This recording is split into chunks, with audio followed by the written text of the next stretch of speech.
Bonjour, très heureux, ravi de vous retrouver. Ravi également de retrouver Monsieur Philippe Turle. Bonjour. Bonjour Christophe. Ravi de retrouver Monsieur Alberto Toscano. Bonjour Christophe. Tout aussi ravi de retrouver Delphine de Nuit. Bonjour. Et enchanté de retrouver Mustapha Tossa. Bonjour Christophe. Alors en justice, ça s'appelle de la récidive. En phrasé courant, une sortie abjecte, une provocation, de l'antisémitisme primaire. Les ravages de l'âge, peut-être d'autres choses encore. En fait, compte tout cela se réglera certainement devant les tribunaux. Je veux parler de la dernière sortie de Jean-Marie Le Pen. On écoute. Ce que j'ai dit correspondait à ma pensée, que les chambres à gaz étaient un détail de l'histoire de la guerre, à moins d'admettre qu'elle soit la guerre qui soit un détail de Vous des chambres à maintenez gaz. ces propos? Oui, absolument, je les maintiens, parce que je crois que c'est la vérité. On ne compte plus les réactions indignées après les propos de ce vieux monsieur. Parmi elles, celles de ses camarades du parti. C'est pas facile, vous allez voir, c'est à écouter et à regarder. Ce sont des déclarations qui n'engagent que Jean-Marie Le Pen et qui ne sont absolument pas la ligne du Front National, ni celle de sa présidente Marine Le Pen. Nous sommes en total désaccord, aussi bien sur le fond que la forme. Lourd héritage, cher Mustapha, que Jean-Marie Le Pen. En fait, Christophe, moi j'ai vu et revu cette vidéo plusieurs fois. Et pour une fois, il ne faut pas mettre ce dérapage sur le compte de la sénilité ou sur le compte de la provocation du journaliste. Non, j'ai l'impression que Jean-Marie Le Pen était venu spécialement, exprès pour créer ce coup de tonnerre. Il le dit, il le redit. Alors, l'impression qui s'installe aujourd'hui, c'est que Jean-Marie Le Pen n'aime pas ce que le Front National est devenu, avec des Philippot, avec des Luario, avec des Collard. Il a l'impression que le parti qu'il a créé est en train de perdre son âme, est en train de perdre son relief, son discours. Et à chaque fois qu'il a l'occasion, il veut remettre un petit peu de sa personnalité. Alors, jaloux ?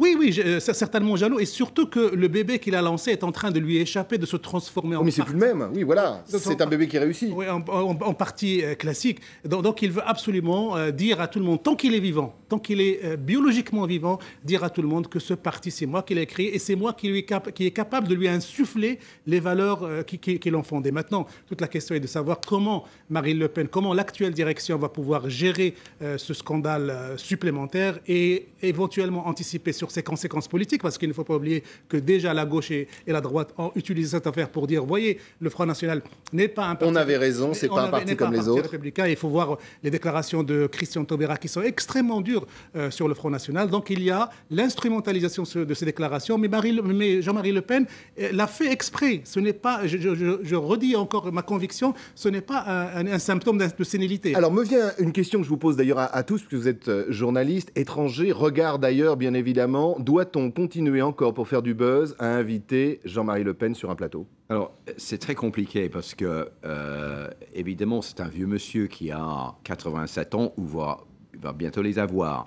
Donc, est-ce qu'on peut ne pas l'inviter parce que c'est un vieux monsieur, parce que c'est l'ancien président? Est-ce qu'on peut faire une discrimination? C'est quand même le président d'honneur du Front National. Je pense qu'il faut continuer à l'inviter.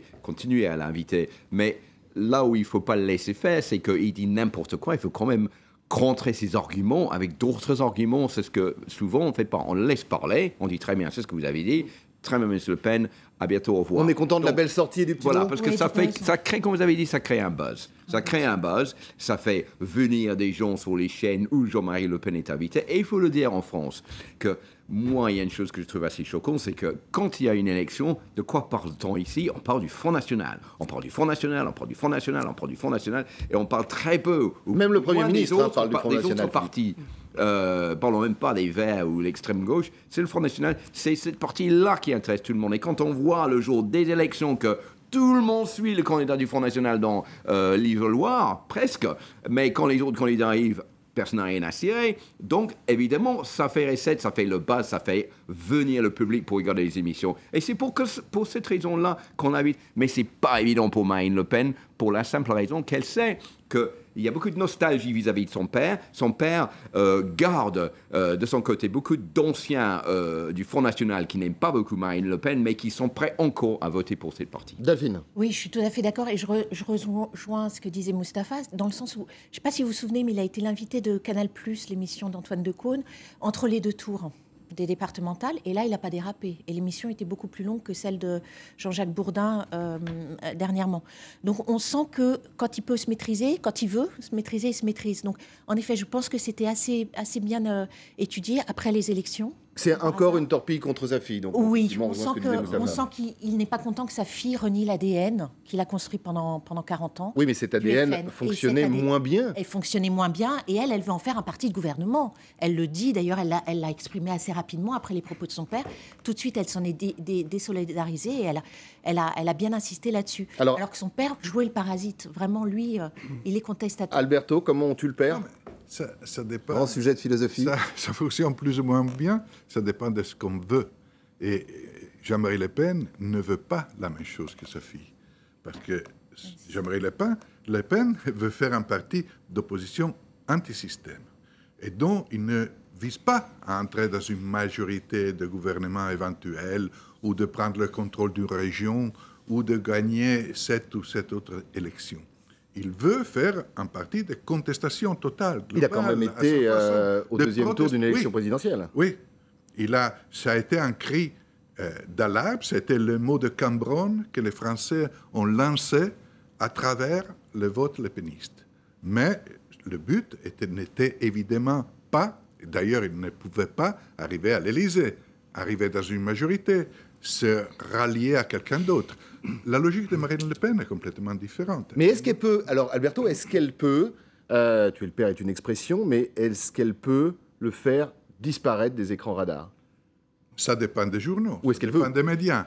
Et les médias visent... Là, on parlait de buzz. Le but des médias, de beaucoup de médias, pas tous, et surtout pas toutes les émissions, est de faire coïncider l'information, ou présumée-t-elle, avec le spectacle. On fait toujours plus de spectacles et toujours moins d'informations. Et ces deux éléments se mêlent d'une façon qui est parfois difficile à comprendre, voire à détecter pour le spectateur.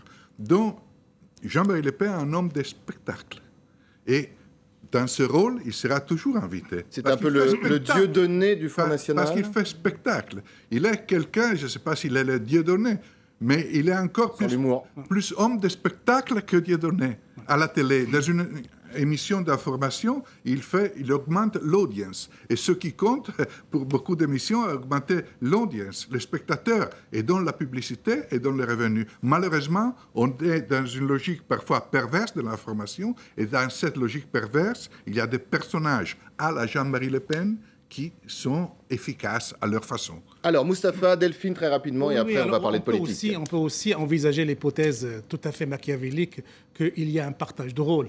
À toi, Marine, le discours institutionnel respectable, normaliser le parti, et à Jean-Marie Le Pen cette capacité de garder cette fonction tribunicienne pour pouvoir... C'était une idée à une époque, un parti bleu marine et un fait une tendance dure. Voilà. Et alors, à ce moment-là, on peut se poser la question aussi de savoir que Le Pen fait ça, Le Pen père fait ça pour conserver le parti au cœur du débat politique et médiatique. C'est-à-dire que même après une défaite, entre guillemets, sur les départementales, il est là, on en parle, il configure à lui seul la vie politique française. Donc on peut envisager ça, sauf que... quand on voit les réactions des lieutenants de Marine Le Pen, on se rend compte que le divorce est beaucoup plus profond et qu'il va, à un moment ou à un autre, falloir régler le cas Le Pen-père avant d'envisager quoi que ce soit pour l'avenir. Delphine, quelques secondes. Nous, on se demande aussi si ces dérapages ne servent pas l'intérêt de Marine Le Pen, puisque en se démarquant et en marginalisant son père, qui tient des propos assez effarants, d'ailleurs il va être poursuivi, sans doute condamné,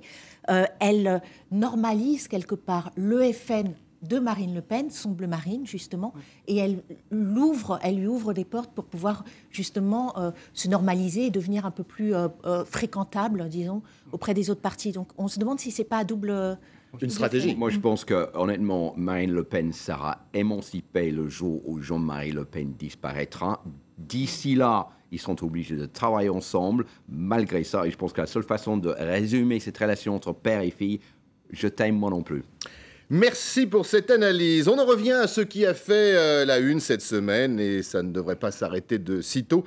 Je veux parler des convulsions du malade PS après la grosse rechute de la semaine dernière qui touche d'ailleurs tout le reste de la majorité présidentielle. Défaite historique au départemental, on ne va pas y revenir. Ajouté au marasme économique et ambiant. Et il y a un homme aujourd'hui qui semble cristalliser toutes ses attaques et ses rancœurs. C'est Manuel Valls et pourtant, écoutez-le. Et parce que les Français attendent et me demandent. Ils me demandent de rester au poste, de les écouter et de continuer l'action pour l'emploi. Ça nous oblige ce qui se passe là. On ne peut pas enjamber et dire très bien, on a perdu des départements, c'est pas grave, parce que ça veut dire que la droite récupère des départements. Alors il y a un réel problème d'interprétation et de sémantique, Alberto, au PS. Manuel Valls qui dit « les Français me demandent de rester ». Ça c'est assez extraordinaire.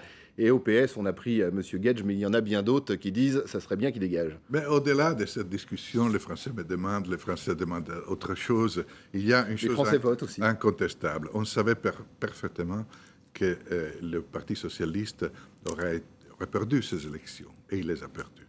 On savait parfaitement que l'UMP les aurait gagnés, et il les a gagnés. La discussion était si le premier parti aurait été le Front National plutôt que l'UMP, mais enfin, le sujet du point de vue du Parti socialiste s'est réalisé comme on imaginait, la défaite.